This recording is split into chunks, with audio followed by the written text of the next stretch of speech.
Usurpador de poesia, que é o José Paulo Lobo, que nos vai falar um pouco do seu percurso e da sua ligação à poesia enquanto contador de histórias, que aliás é uma coisa comum na poesia moçambicana, porque há uma dimensão narrativa que vem da própria oralidade e que vem de uma tradição oratória, narrativa e poética em simultâneo, não é? Porque na oralidade não se distingue poesia da prosa.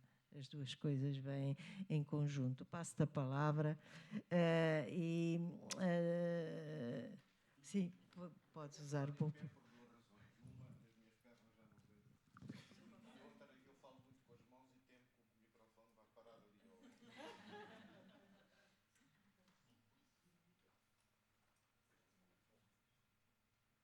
Eu usurpei este título também, do Usurpador da Poesia, porque o Usurpador da Poesia foi como José Craveirinha se auto-intitulou numa dedicatória ao Miguel Torga, no seu livro Caringana ou a Caringana. Portanto, eu aproveitei e tirei esse título também.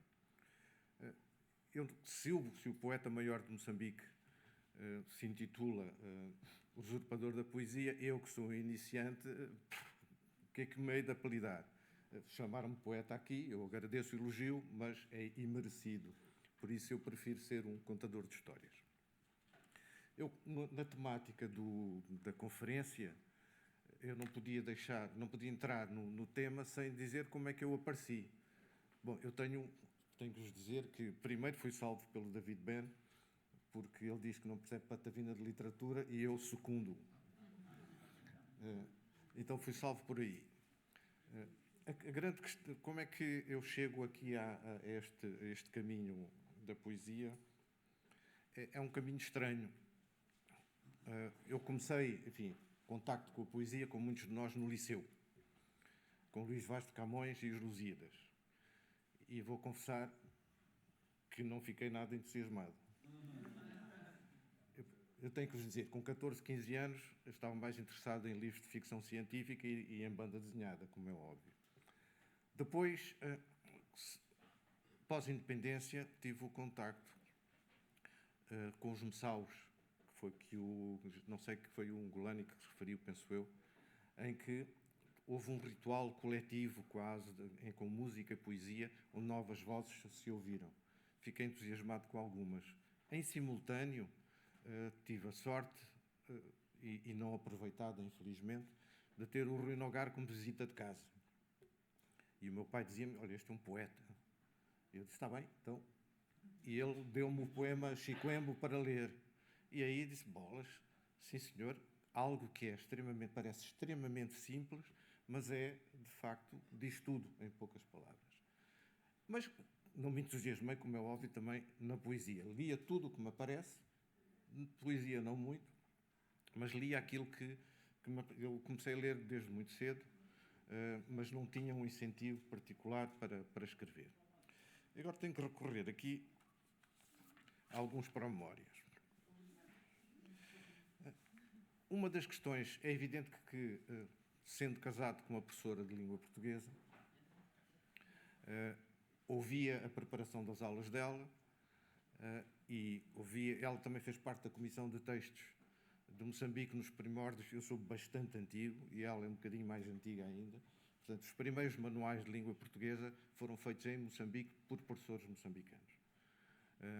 E nesses textos, a Olga já estava no Ministério da Educação, está aqui presente, deve-se lembrar que muitas das poesias foram escritas e eu tinha contacto também com essa poesia. Depois, enfim, fui convocado para dar aulas no liceu. Era estudante universitário, com 18 anos, e foi aí também havia saraus de poesia. Portanto, todo esse meu contacto passa por aí. Mas mais concretamente, há duas... É evidente que já falaram aqui dos grandes poetas inspiracionais, o José Craveirinha, a Noémia de Sousa. Com eles eu aprendi que a poesia não é só uma arte literária, é uma arma, é a raiz e a memória.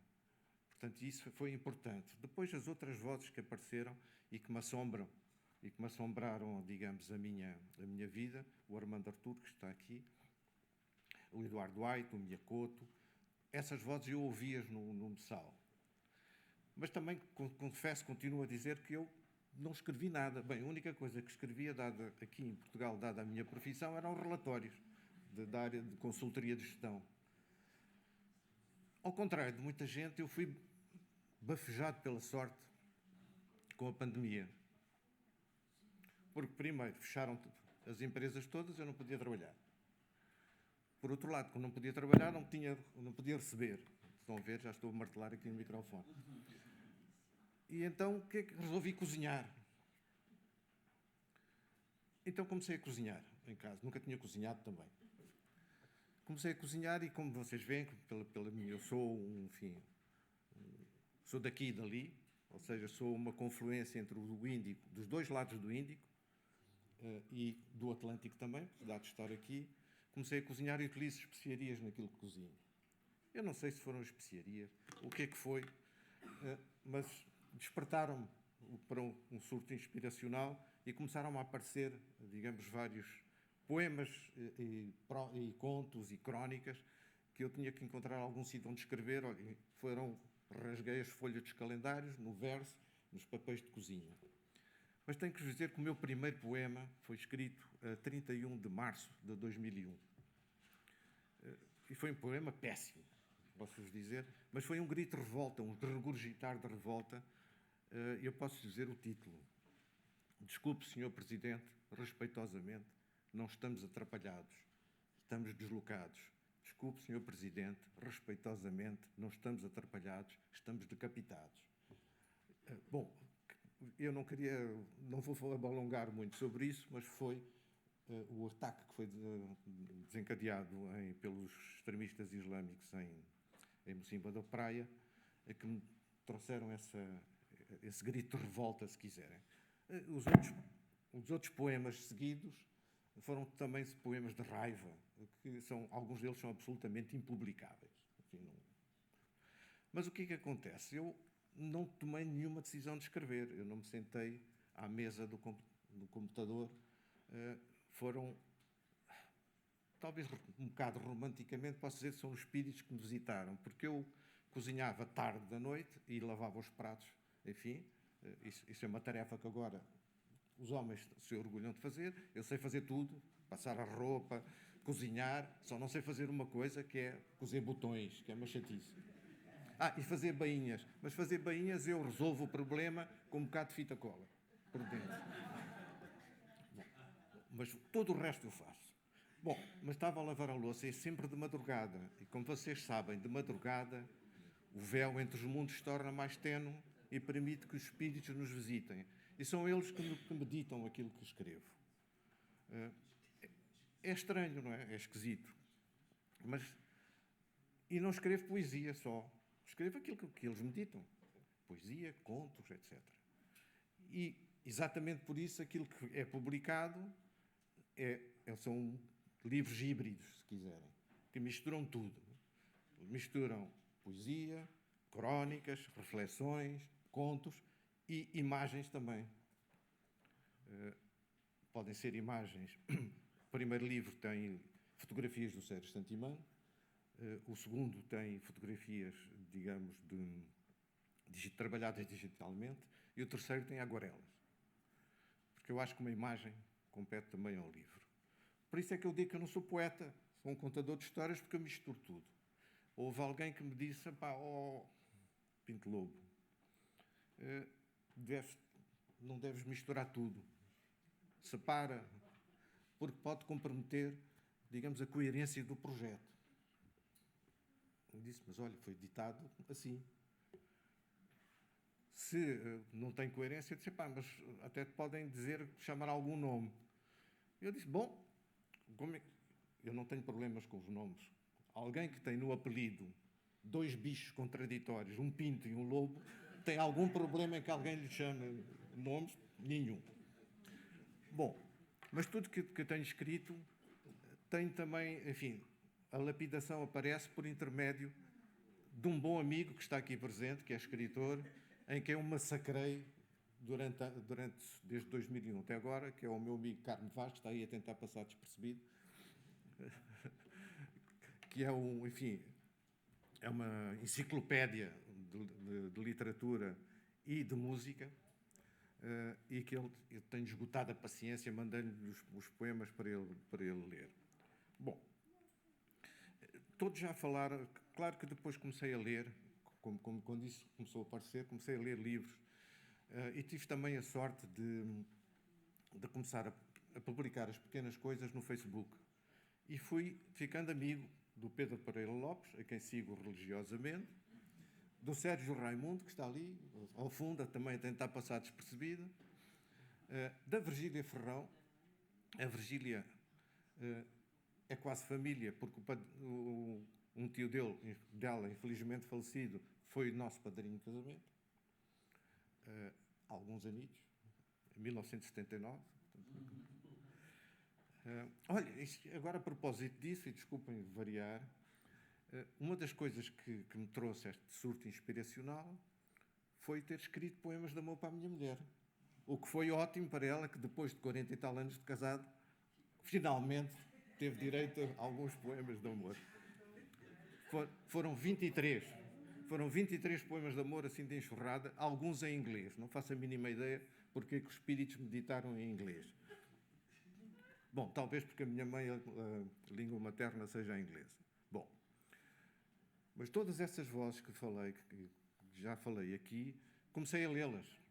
E também comecei a ler o que eles publicavam, Álvaro Taruma, Francisco Guita Júnior, que muitas vezes tive a sorte, e alguns livros tive a sorte de os comprar, outros trouxeram para aqui, para Portugal. Mas, já agora, vou atalhar isto porque o pessoal acaba por ficar um bocado farto destas coisas.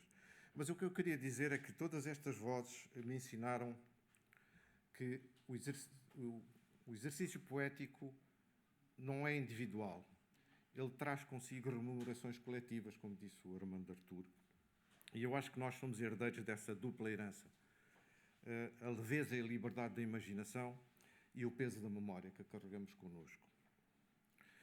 Eu também queria dizer que eu comecei a ler, estas redes digitais permitiram que eu lesse outras coisas.